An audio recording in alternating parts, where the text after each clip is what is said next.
Welcome to Leading with Purpose, the podcast that's dedicated to helping you become the leader you aspire to be. Join us on a journey of self-discovery, empowerment, and inspiration as we explore the world of leadership and personal growth. In each episode, we will explore the art and science of effective leadership, bringing you insights, stories, and strategies from experts and thought leaders across various industries. And now your hosts, Dawn Marie Bornhammer, Maisha B. Hoy, Janelle E. Taylor, and Dr. Sharon H. Porter. Hello, and welcome to Leading with Purpose podcast. This podcast is dedicated to helping you become the leader you want to be. I am Dr. Sharon H. Porter, Editor-in-Chief of Vision and Purpose Lifestyle Magazine. I am Maisha Hoy. I am the CEO of the newly relaunched QBob, as well as Customer First Marketing. Good evening, everyone. My name is Janelle Taylor, and I'm CEO of Jator Corporation, award-winning people performance and product optimization. Hello, everyone. My name is Dawn Bornheimer, and I am the CEO of Mission Inspired Consulting. Excited to be here. And we are so excited to welcome Dr. Gary Crotaz as our guest for this episode. Dr. Crotaz, he is an executive coach. He's an award-winning author, keynote speaker, and host of the hit leadership podcast, The Unlock Moment. His book, The Idea Mindset, was named Coaching Book of the Year by the Henley Business School in 2022. He has been featured in The Telegraph, The Sunday Times, The Metro, Forbes, and Talk TV. As a coach, Gary has worked with highly talented people in over 20 countries, from senior executives to entrepreneurs and performers, unlocking their potential to achieve extraordinary goals. Welcome, Dr. Crotaz. Sharon, it is my great pleasure to join you on this amazing podcast. I'm really grateful to be here and looking forward to our conversation.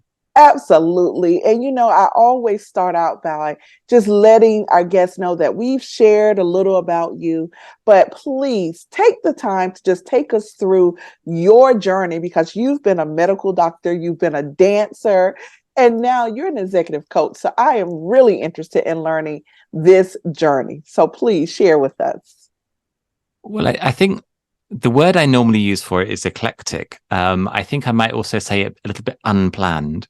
So, when I was growing up, I wanted to be a medical doctor, and I went to medical school here in the UK, and I did a PhD in a science lab. And I got to my late 20s, and I suddenly realized something that now I call an unlock moment, but I didn't know it then.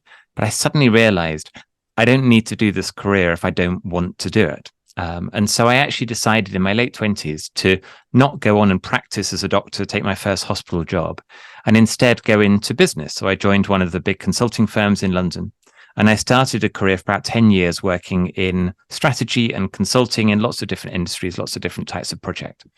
In my late 30s, I realized I should probably go and get a proper job at some point. And I got approached by somebody that I'd worked for before. And she was working in a major mother and baby retailer here in the UK called Mothercare, which is in the UK, but also in countries around the world. And she said, come and help us out with some of the challenges we're having with all the challenges in retail. And I thought, well, I've never worked in retail. I don't know anything about it. But she said, your way of thinking, your way of problem solving might be helpful. And I thought they'd fire me pretty quickly, but actually they didn't. And I ended up staying there for 5.5 years and became on their executive team. So I ended up building a corporate leadership career and learning to lead, learning to manage in the middle of a very difficult, challenging, turbulent time in UK retail. I think global retail has been really, really difficult over the last sort of 10 to 15 years. And mother and baby retail is always one of the first to be hit when it's sort of economic turbulence, that kind of thing. When I left that role, I started pursuing more of a portfolio career, and I took my first board roles, and I was doing some other advisory work and starting to do very light touch coaching. I'd always loved, working with people in mentoring and coaching. And it was only really in the pandemic when I suddenly went, if I were my own coach and saying, when is the moment when you really love what you're doing? the answer to that question was in a conversation with somebody, in a coaching conversation with somebody. And so I decided to take my coaching and turn it into something as a professional career. The first question one of my long-term colleagues asked me was, what's your training if you're going to do it professionally? And I went, I haven't thought about that actually. And a week later, I enrolled myself on Henley Business School's coaching program, which is one of the top coaching programs here in the UK. And it was the best thing I ever did. I'd been avoiding going back into education for a long, long time because medical school kind of takes it out of you. And I learned so much, and I really feel, I mean, that was 2020. So, 3-4 years ago now. And I really feel I've been in a growth mindset since then. But actually, I look back on the 20 years between and I think I learned a lot, but I wasn't in this space of constantly feeling mentally stimulated by what I was doing. My secret double life, because you mentioned the dancing, I started learning to be a ballroom dancer at the age of 4. So I was a very cute, in the old days when I was cute, I was a little kid with a bow tie and a crisp white shirt doing ballroom dancing. And I'd done that all the way through when I was growing up, and then really, let it slide when I was in my 20s. I ran out of time to do it. And I actually met my wife to form a ballroom dancing partnership in my late 20s. And we went on to travel around the world, traveled a lot in the US actually, to train and to compete. And we ended up going to 7 world and European championships as professional ballroom dancers. So now in my coaching, and I'm talking to people about purpose, my anecdotes come as much, if not more, from the training studio and the competition floor, thinking about the sort of athlete mindset, the world-class mindset, as it does from the corporate boardroom. And when I was working with my coaching mentor recently, and she was saying, you don't bring the dancing through as much as I thought you would. And I didn't realize until recently how formative it is really in my thinking about how to be at your best. And so now I embrace it a lot more. And I've done a few podcasts recently where I've talked about finding balance as a dancer, and how you find balance as a leader or just as a human. And so it's a really, really interesting journey. So now in the space where I wrote a book, which is all about sort of figuring out your path, figuring out your purpose. I launched this podcast called The Unlocked Moment, which was originally with people I knew, people I was friends with, people I'd coached. And then when you start to get certain people on your podcast, other people go, well, if you've had Marshall Goldsmith on, then other people suddenly want to come. And so I have met the most extraordinary group of people over the last couple of years doing The Unlocked Moment. And I'm asking them about their moments in their life or career where they suddenly figured out the path ahead. And when we talk about purpose, which I know we're going to talk about in a minute, I think I've found something that I hadn't thought about enough before. And when I talk to other people about The Unlocked Moment, they go, I hadn't thought that much about that either. But suddenly it's a new lens on purpose. And so purpose has become something I wasn't searching for. I wasn't striving to build something around purpose, but it's become, absolutely the core of what I'm doing. Wow. How's that? That's awesome. And it actually kind of preludes, you talked about purpose. I want to talk about time. Everything that you've done in your career, from being a medical doctor to helping people find purpose, to being a dancer and an athlete. I'm thinking time. And we said, you've mentioned time 6 times throughout your dialogue. So I want to skip to the idea mindset. I was listening and watching your latest post. And you posted the idea mindset, but I want to know what the 6-week time period has for the discovery and change factor. Why 6 weeks? So is there failures and challenges to that time frame? Number 1, and number 2, what is a success factor in that 6-week time frame that you're seeking after, that program? That's a really interesting question. Do you want the honest answer? Always. The honest answer is to sell a book, you need to have something that feels tangible and feels achievable on the front cover.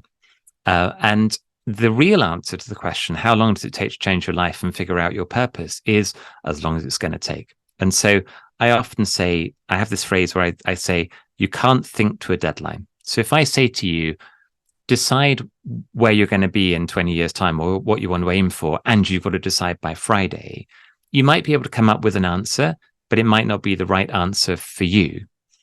You'll come to that answer when you're in the right place to know. And that might be when you're walking the dog. It might be when you're doing the laundry. It might be when you're sitting at your desk trying to figure it out. The journey of getting there is in 6 steps. So the 6 steps are broadly, one is knowing yourself, understanding yourself. The second one is figuring out your overarching, your vision, your mission, the values that are going to lead you there. The third step is thinking about the big picture components. Do you need to build your network? Do you need to develop your skills? Do you need to expand your mindset? The fourth is the detailed plan of all the actual actions you're going to go and do to develop your skills, to build your network.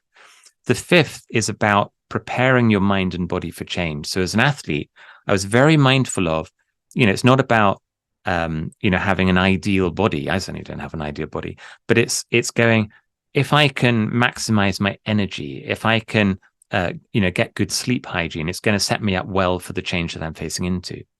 And the last step, the 6th step, is one of the most powerful ones, which is, how do you bring other people on the journey by telling your story in the right way? So you might have figured out that you want to pivot from, I don't know, being, a manager in a company to being an entrepreneur. Well, everybody else still sees you as a manager in a company until you tell them, until you get them to go on that journey with you.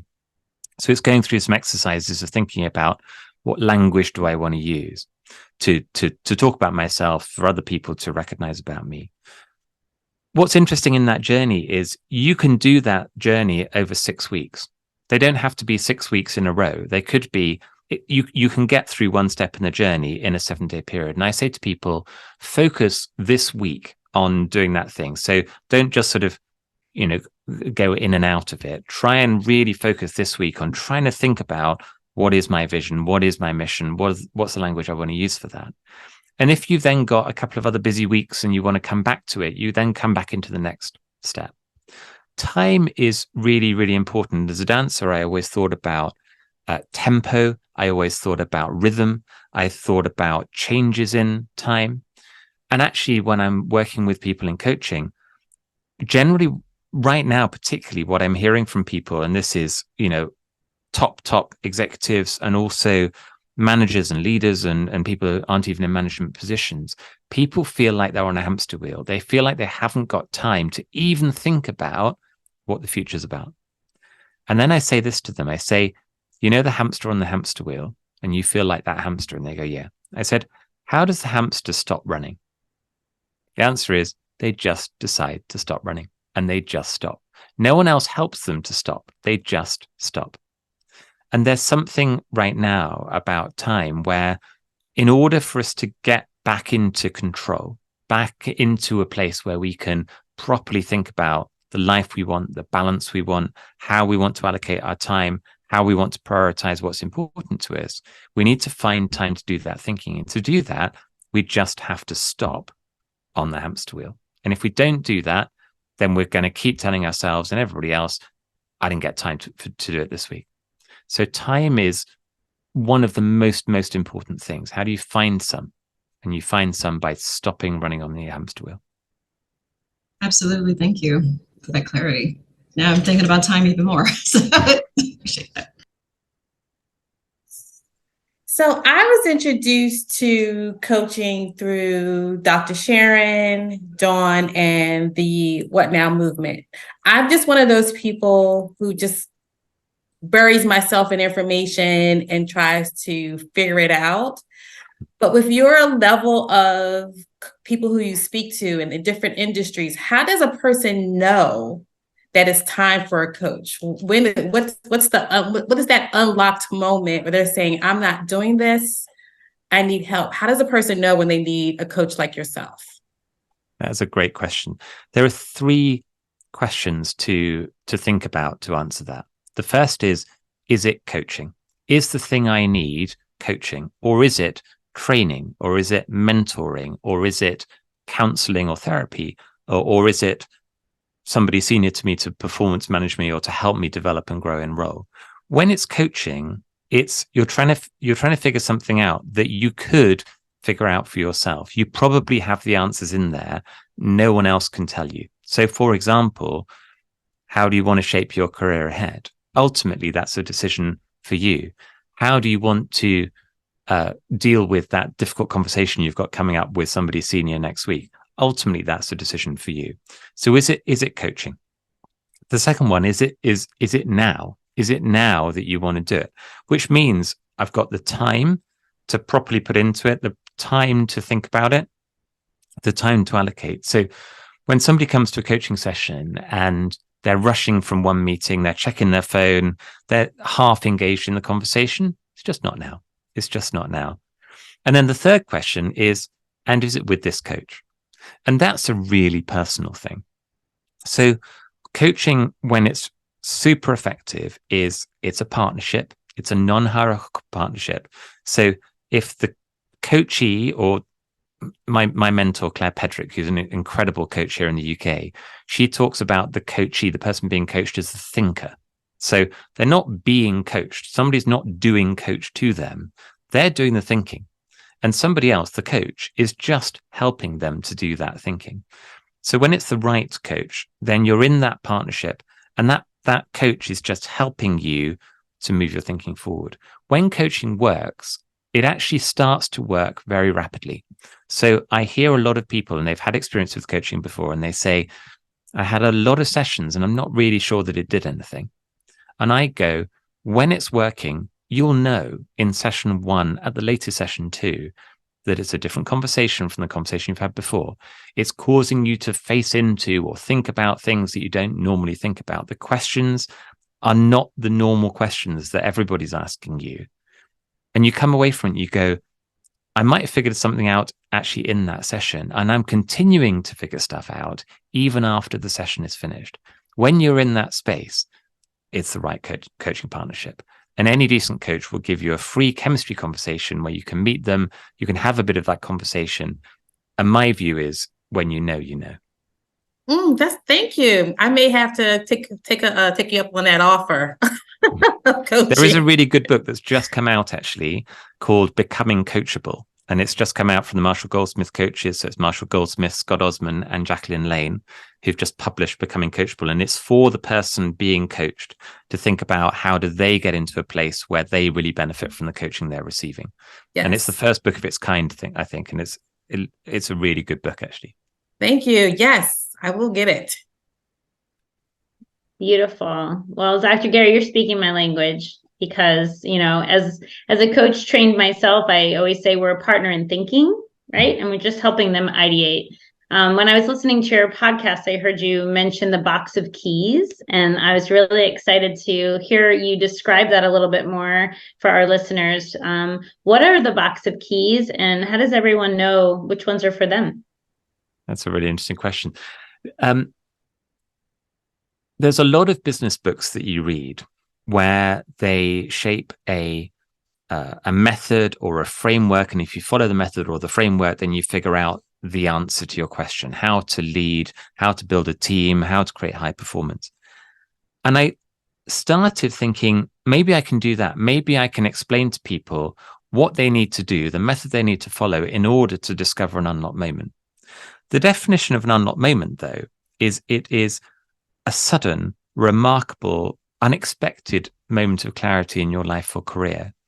And we haven't all had them, but most of us have had something that feels a bit like this. And a true unlocked moment is the kind where you think back 10, 20, maybe even 30 years, and you remember exactly where you were when that thing happened. When I was 27 years old, I was walking along the corridor of my lab in Cambridge in the UK when this thought came into my head: you don't have to do this if you don't want to. That was the thought. I didn't know whether I was going to leave medicine. I didn't know if I was going to change career. I certainly didn't know what I was going to do next, but I knew I had permission to be in control of my own life path, my own career path. And when I've talked to people about unlocked moments, they talk about, a great one starts with, it was raining. I was wearing a blue suit. And I remember this exact moment. I'll tell you some stories later about some examples of unlocked moments. So there isn't a formula, because if there were a formula, it wouldn't be unexpected. But there are triggers, there are keys. And so the idea of this box of keys, which these little 3-minute episodes I do, is like a little thought or a micro moment. It's just something to trigger your brain. So one example was, I've had this thing for a long time where I've been thinking about, the I think it's called the success or the survival paradox. We hear from the people who were successful because they are successful, because they're wealthy, because they're celebrated. And they go, never quit. I never quit. I almost quit. And then I didn't quit. And the day after I thought about quitting, then I won the gold medal or whatever it was. Therefore, you should keep fighting and never quit. And there's something in that.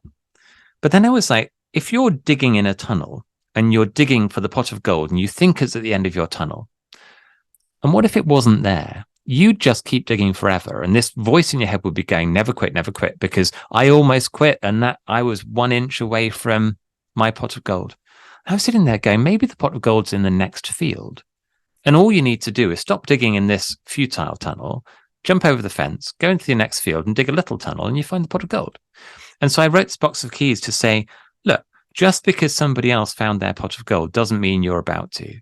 And if you decide that what you'd like to do right now is to stop digging in this futile tunnel and go and jump in the next field and try and dig a tunnel there, and you own that decision, go for it. And I was like, that's a box of keys. It's not telling you should do that. It's definitely not telling you you're going to succeed if you do that. But it's just giving people permission to think for themselves and take ownership and be empowered.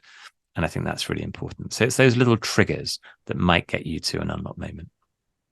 Absolutely beautiful. And I love the framing you offered around the story itself too, because I think those are the things that people retain and remember. So thank you so much for that.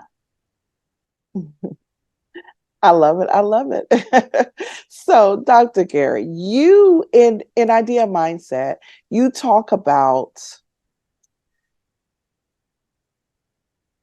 people using their natural talents, identifying strengths. And as a certified Gallup strengths coach, those are the core tenets of Strengths Finders, right? Focus on your strengths. When you are working with a client, because self-reflection is one of your key components in your book through this 6-week period, do you start with self-reflecting and identifying what your client's strengths are and move from there? Or what is your approach in working with a client for the first time? So I've been working with strengths for a very long time. I worked with strengths with people that I were in my team in my corporate roles. I worked with strengths with ballroom dancing couples that we were training. They would argue in the studio and then we would get them both to do their top 5 strengths. And they would go, oh, we're really different, aren't we? That's where we argue. Oh, okay, that's interesting. And I didn't become a trained Gallup strengths coach until I was writing the book. And I thought, well, if I'm putting it in my book, then I better have the certificate. And again, like going to Henley Business School to do my coaching training, the training taught me so much more than I thought it would. I've now used strengths with people all over the world in a huge variety of different roles. And it's so powerful because I've used it with a non-executive director of one of the largest pharmaceutical companies in the world. I've used it with a retail CEO. I've used it with members of business owning families around the world. I've used it with dancers. I've used it with actors. And with all of them, it tells them something that they sort of already knew, but they didn't really. And they didn't understand how the things that they're most talented at are also the things that trip them up most often. So I changed my process a couple of years ago, where I used to say, if you'd like to do it, do it. Now I say it's still optional, but I haven't ever coached anybody who hasn't done it. And what we should do is, before we get much into what's really going on for you, let's understand a bit more about who you are. And so the first coaching session that I will do with somebody is normally a deep dive into their strengths profile. And invariably, it is the most enlightening session that they have, because they suddenly go, oh yeah, there's this thing. Yeah, okay, that's interesting. There's a guy that I was working with. So he is a senior leader in a private equity organization here in London.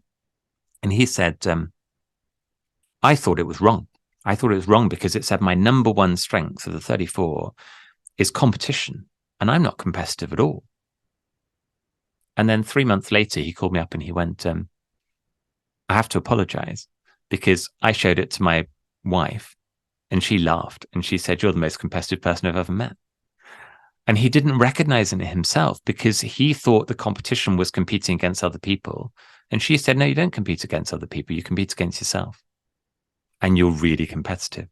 And he said, understanding that suddenly framed him in a completely new light. So this is back to this piece of when coaching is impactful, it's impactful really quickly. It didn't mean he had all the answers. It didn't mean he got everything sorted out. But suddenly he had a new perspective on himself that was really powerful. In the idea mindset, the idea is actually an acronym. So idea stands for identity, direction, engagement, authenticity. And what it means is discover who you are, what's important to you, what your talents and strengths are, what your values are. That's your identity. And then think about your direction, a little bit about the long term, not exactly where do I think I'm going to be in 20 years' time? Because honestly, none of us know. But a little bit about, do I want to be working as an expert, or do I want to be a generalist? Do I want to have many things going on, or do I want to do one thing? Am I trying to build legacy? I don't really care about legacy. Is family more important? Is power important? Is money important? That's the future direction piece. What's really important in direction is I've got decisions I need to make tomorrow. When somebody calls me up and says, do you want to quit your job and come work for us? You've got to make that decision pretty much tomorrow. So how do you make that decision? And you're aiming for a future with engagement and authenticity. So you're aiming for a future where you get up in the morning and you go, pretty much, I love what I do every day. I'm sure that all of us, we're sitting here going, what we've chosen to do with our lives is because we love this stuff. We love it.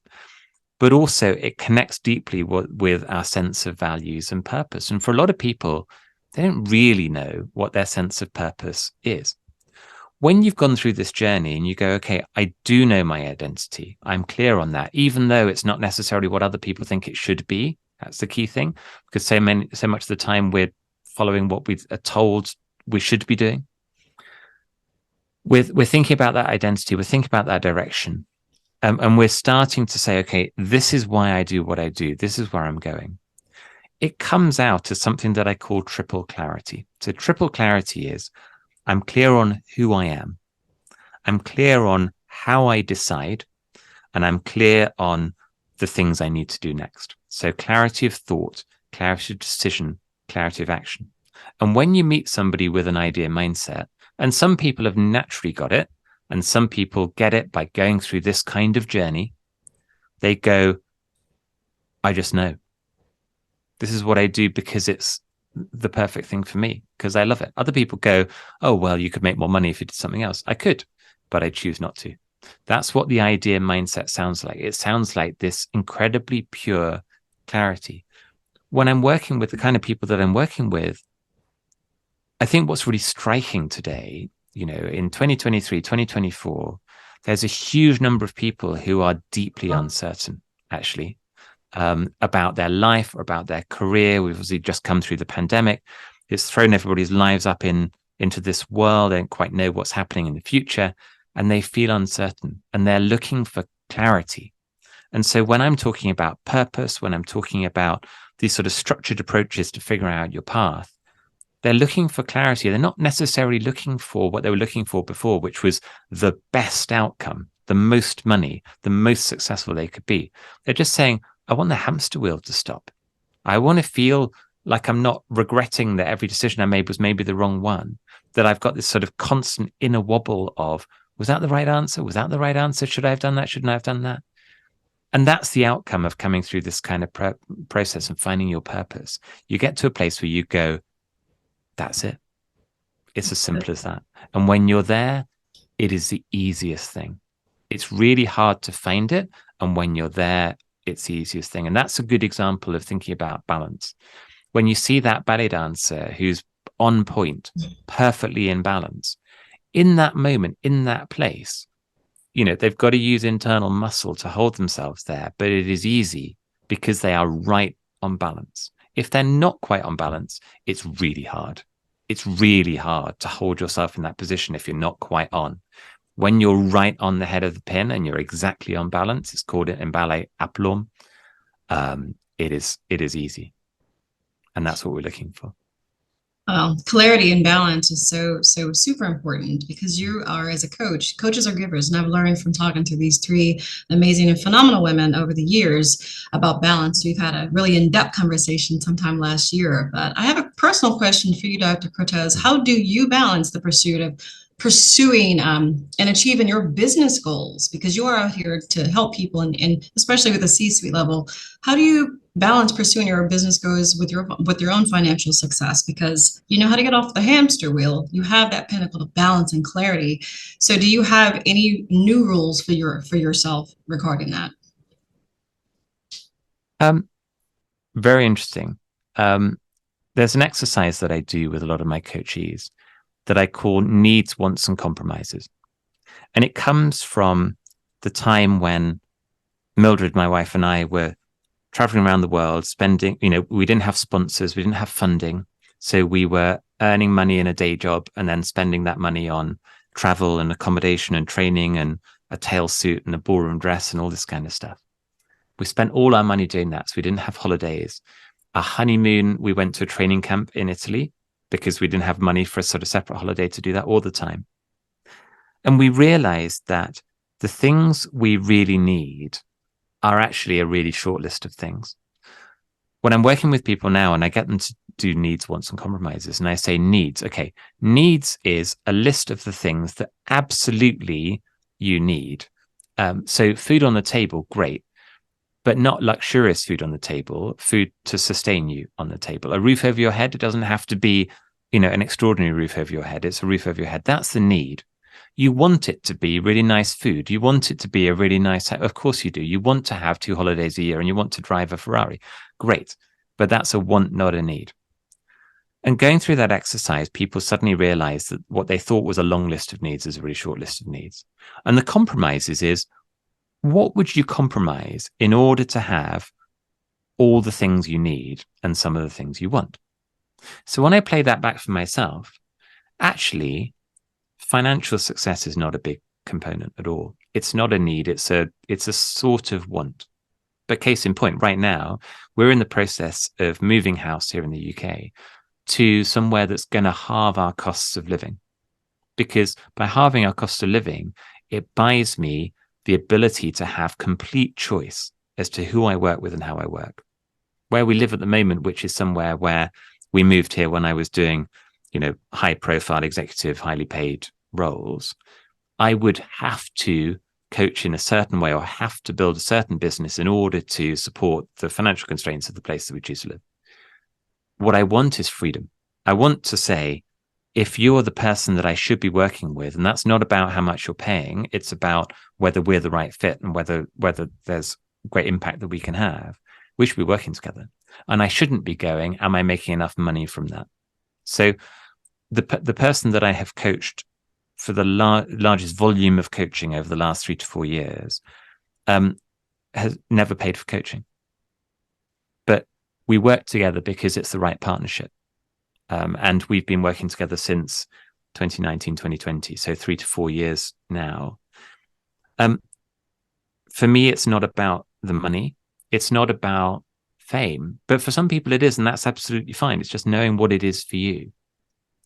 For me, I think it's something about feeling like I had impact. And the way I describe it is I want to feel like I had impact on one person or many people, but one person is enough.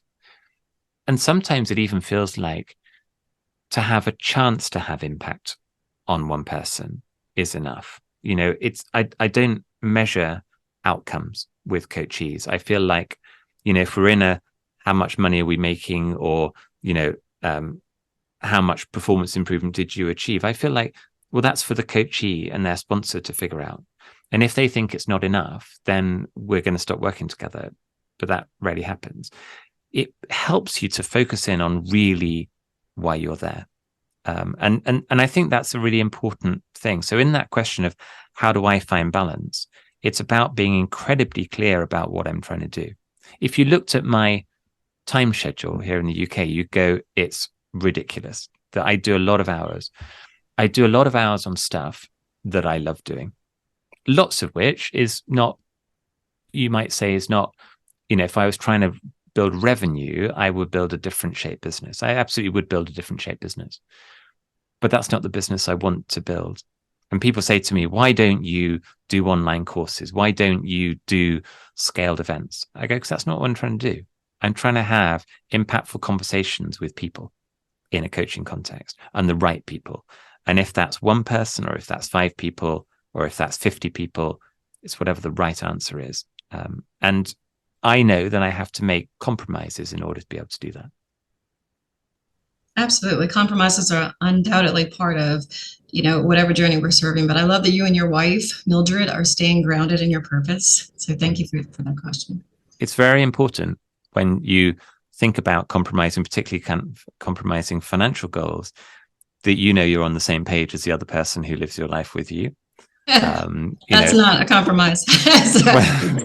And I think that it's important to say that we are very, very aligned, but we know we are because we have that conversation all the time. And there's a lot of people where one of the struggles that they have is they're not quite aligned. So this idea of sort of clarity, align, act is really, really important. Make sure you're aligned with the other people impacted by the choices you're personally making. I think that is important. Thank you. It's awesome. Such a great reminder too, Dr. Gary.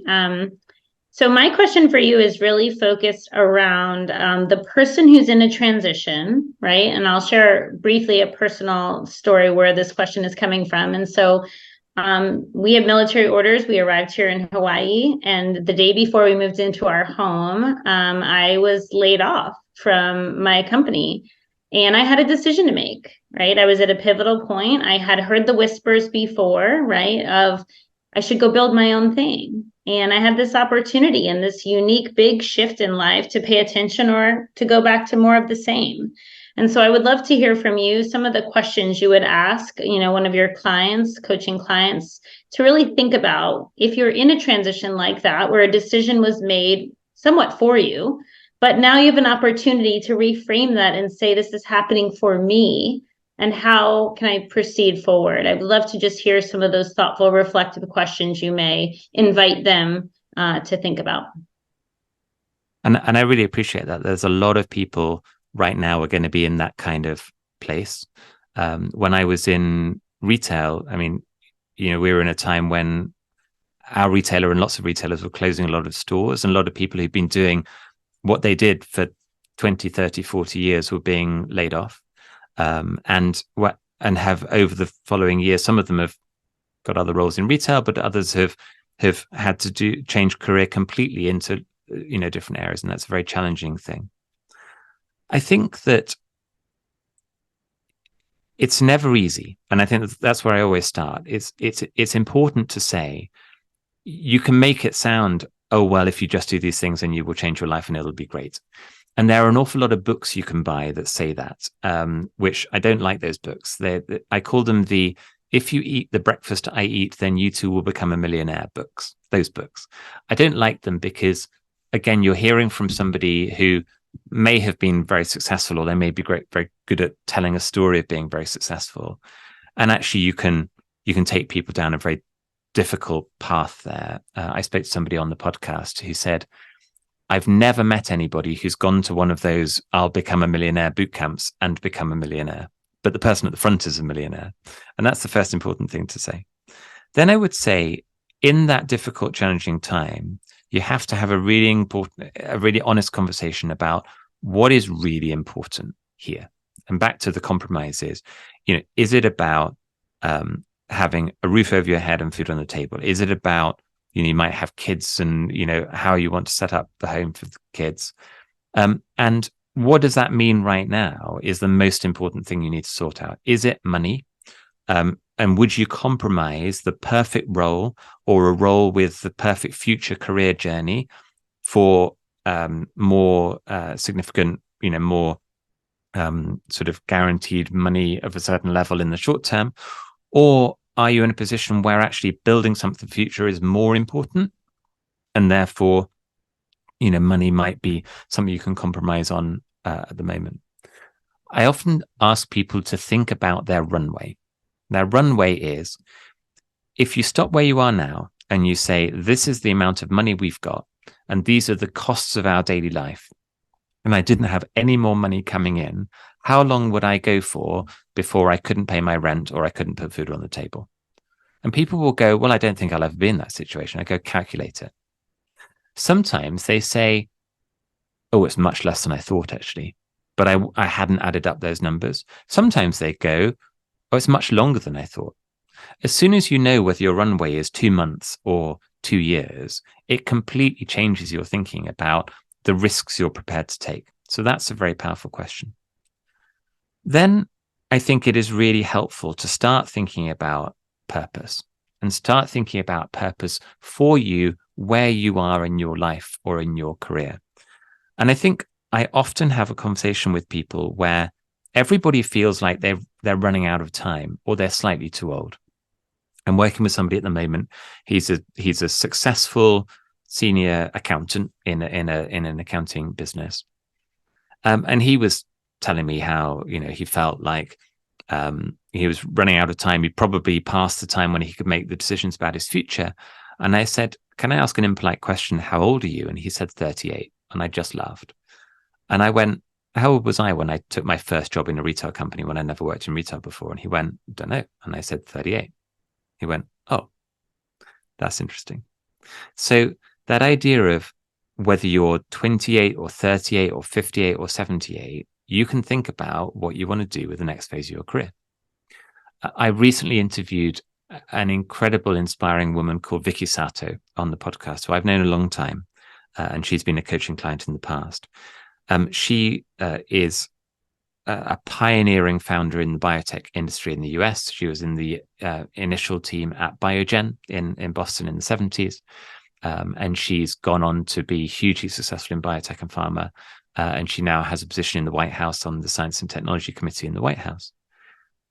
And at a late stage in her career, she asked herself the question, what do I really want to do next? And she realized that the options that she was really being offered were not the same as the things she really wanted to do. And so opening up her mind to, well, what do I want to do? What's important to me? If I could choose and I didn't care about what other people thought, what would I choose? It opened her mind to different options that she hadn't considered before. And she wanted to continue to learn. And I tell that story because most people that I'm working with are maybe 20, 30, 40 years younger than Vicky. And they're feeling like they're running out of time. And I'm saying, you're really not. So I think that we're learning, particularly through the pandemic, that anybody at any stage of their life or career can choose to do something different. And there's not only one path that will lead you to happiness and success and fulfillment. And you don't have to know that the thing you're going into is going to be successful to start it. But what you do have to do, and this is part of when you go through the idea mindset process, one of the questions that I ask in that is, if this were to all go wrong and fail, what are the likely causes of that happening? I run out of money. I run out of motivation. I haven't got somebody to help me along the way. Well, what could you do to help mitigate those now? If you think ahead to what might trip you up, what could those things be? So I think it would be really helpful for somebody in this kind of difficult situation to think about what's really important to me. What are my choices ahead? If it doesn't work out, where might I get tripped up? How can I make the whole thing a bit more robust? And really, how much time have I got to choose by calculating my runway? Those are some of the things that might be helpful to a person in that situation. Beautiful. Thank you so much. I know so many people that are moving through some transition in this season, and I think what you've just offered is a beautiful value add. In addition to, of course, they can learn more from your resources. But thank you. That was really powerful. This is so funny. I was just getting my nails done, and the nail technician's husband just lost his job after 28 years of being in one position for the rest of his life. So I cannot wait for this to air so I can send him this podcast, because I think he'll learn a lot from it as I have. My question or my comment or what I would love for you to really talk about is authenticity. And when does that happen? So you pick your purpose or you're trying to pick your purpose in life. Sometimes I feel there's a fight within myself of, I know the purpose, but am I really living that? And is that what you're talking about when you say authenticity? I wonder whether we can try something out here. This could be Yes, really let's try it. Let's try it. We can do something out. it. We can do it. Lots of people go to workshops about purpose and finding their why. And they're good things to do, but they can be a little bit superficial, because to that, you can't think to a deadline. I don't think you can discover your purpose in an hour either. You might be able to, but I can't guarantee that everyone in the room is going to find that. The unlock moment, this moment of remarkable clarity in your life or career, is a lens on a purpose you might not even have connected with. And what I've learned, and I didn't expect this to happen on the podcast, but it's happened time and time again, and now I think I want to write a book about it, is people say, I've never made that connection before. And literally right now, I am editing an episode with a guy called Dean Miles. He's one of the world's leading coaches. He's part of the Marshall Goldsmith 100 group of coaches in the US. He started his career as an undercover DEA agent, Drug Enforcement Agency agent, and now he's a world-leading coach. And I said, so you have to be really good at reading people in both of those situations then. And he went, I've never made the connection about reading people who are, good. He said, good people gone bad in society, and the people he's working with now, but he's using the same instinctive talent of reading people.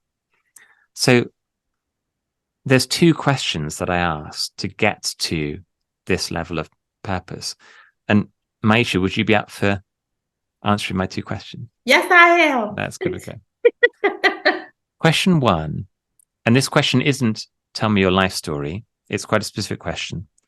Where do we need to start in your story in order to understand the person you are today?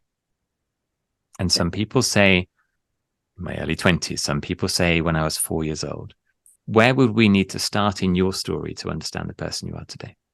I would say 10 years ago. 10 years ago when I started my company.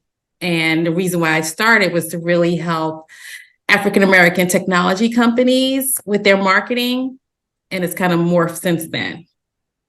But to really understand who you are, where do we need to start? Who I am? Oh my gosh.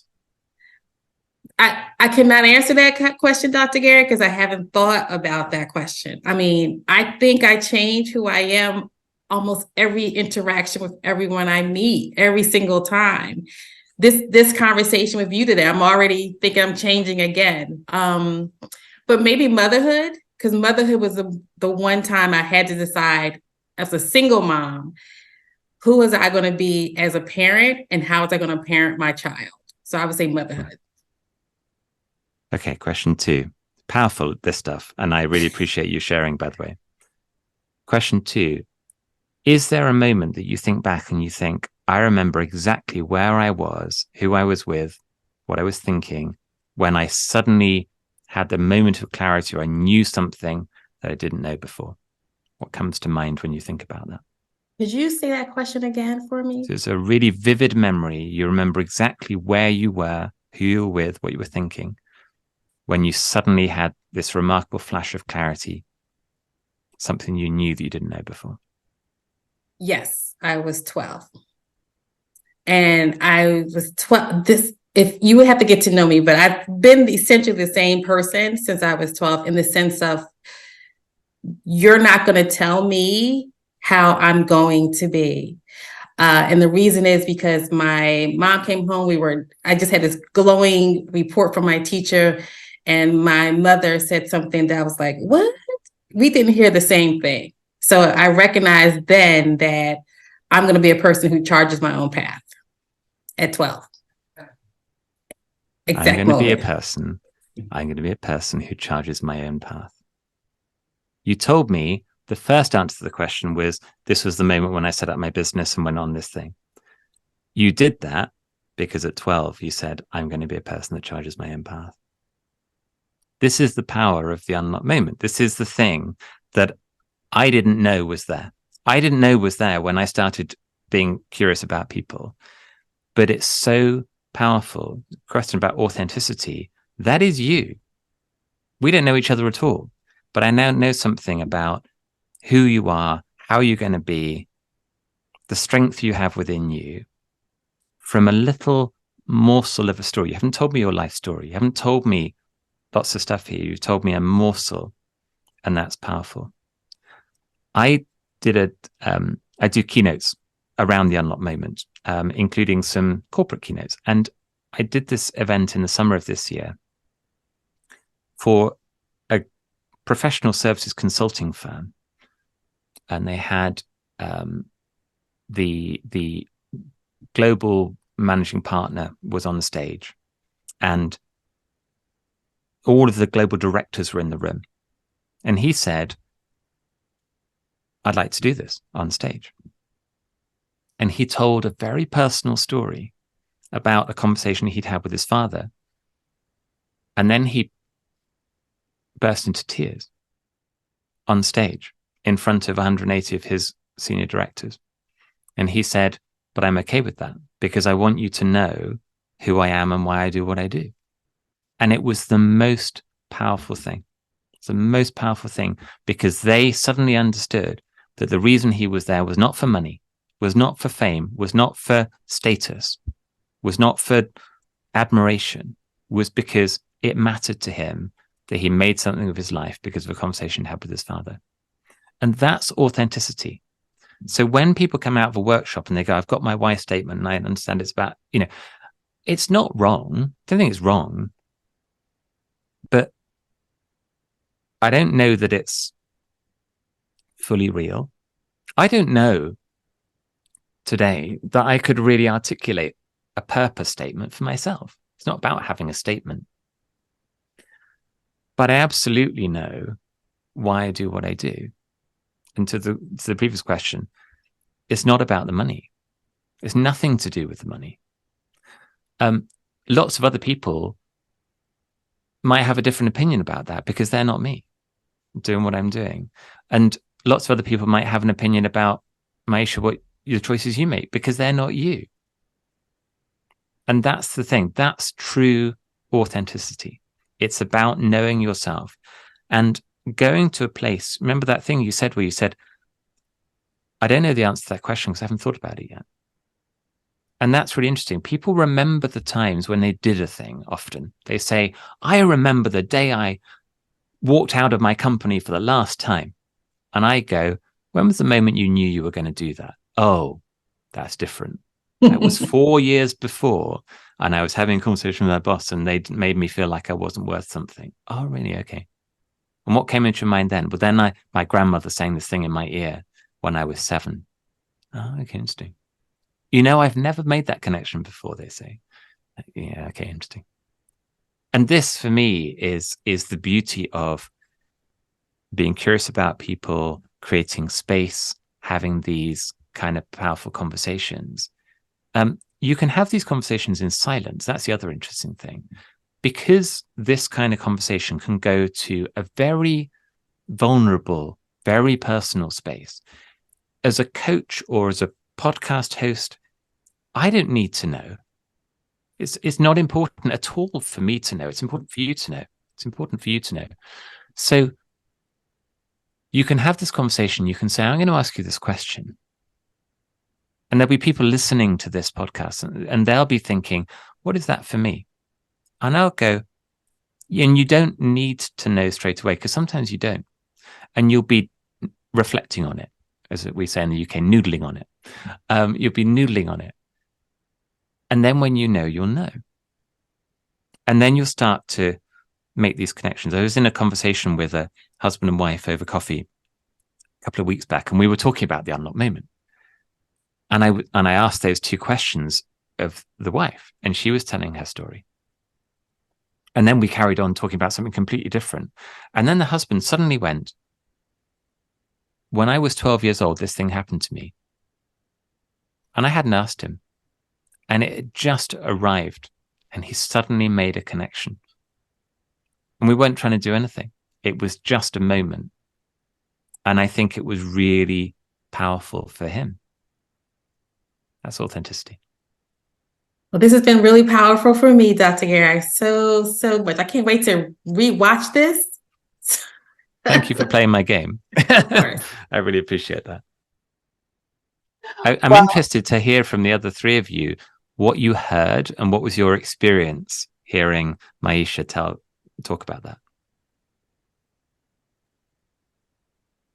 Well, I can jump in for sure. I was literally sitting here going, when you became a mama, in my head, I was like, when you became a mom, that changed you forever. Like, and when you arrived at that, I was like, yes, right. And I know only a fraction of your story as well, but like that moment in my head, because I've heard how you speak about your son and just about your intention behind how you live, work, and operate and move through the world because of that relationship and dynamic and that part of your identity, in addition to so many other things that inspire you to be who you are. And so I just felt like I was excited for you that you felt that answer come through for you. And I just appreciate you working through the thoughts and the feelings that had to come through for you to even arrive at sharing something more with Dr. Gary, since that wasn't something you had originally thought much about for yourself. And I applaud it. Good job. I mean, yes, absolutely, Maisha. And I love that you didn't answer right away to the first question, because usually we're in the sales, mode. And I love that you paused, pause. And that's authenticity to me, because you're not really to spiel out this, plastic answer, but you know yourself when you pause, wait a minute now, and you had to think about it, and you dug in deep, and then you found something, to offer your true memory of what he asked you for the second question. So, and thank you for for asking that question, because I was remembering how hard last year was for me to be vulnerable. I'm, have to be a brick, have to be strong. But, again, I'm learning so much from you guys, and thank you, Dr. Gary, that it's okay to give yourself permission. I mean, and I was asking, why do we need permission? Why do we need permission? But you don't know that you need it when the expectation is always, as such. So I appreciate this conversation so much. absolutely. I was thinking we were in a mini masterclass, is what I was thinking. Absolutely. Coaching on the spot. That's what I was thinking. And was really trying to play back my responses to those questions as well. So we really appreciate this conversation, this dialogue that we've had, and you're just shedding light on a lot of discovering information that I know our viewers and our listeners can take and utilize and implement. So thank you, Dr. Gary. Please share with our audience where they can connect with you, where they can follow you, and learn more about your book and your podcast. Oh, thank you so much. And it's been my absolute pleasure and delight to be with you today. So you can find me, my website is garycrotaz.com. So GaryCrotaz.com. And you can find information on there about the book and the podcast. The book is at theideamindset.com, and it's available on Amazon and all major channels in all countries around the world. The Unlock Moment is theunlockmoment.com. It's on Apple, Spotify, and all the different podcast platforms. And then I'm very active on LinkedIn as well. So please do reach out to me on LinkedIn. I'd love to connect with you there. And I post regularly about the various things that I'm doing and trying to advance the conversation around this sort of true connection to your deepest sense of purpose. That's what I'm really fascinated to get to. And if you've heard something in this conversation that has sparked something in you, then I'd love you to share it. So. Awesome. Thank you again, Dr. Gary. And to our audience, thank you for joining us for Leading with Purpose podcast today. Again, I am Dr. Sharon H. Porter. I'm Janelle Taylor. I am Maisha Hoy. I am Dawn Marie Bornheimer. And as you navigate your leadership journey, remember that leading with purpose is not just a philosophy, but an opportunity to make a deeper and more positive impact. And if you enjoyed today's episode, please share with your network and subscribe, and so that you do not miss another opportunity to really have this intersection of leadership and purpose. Remember to continue to lead, empower, inspire, and achieve. And until next time, lead with passion, lead with a positive intent, and by all means, continue to lead with purpose. Thank you for joining the Leading with Purpose podcast. Please join us every Monday for a new episode.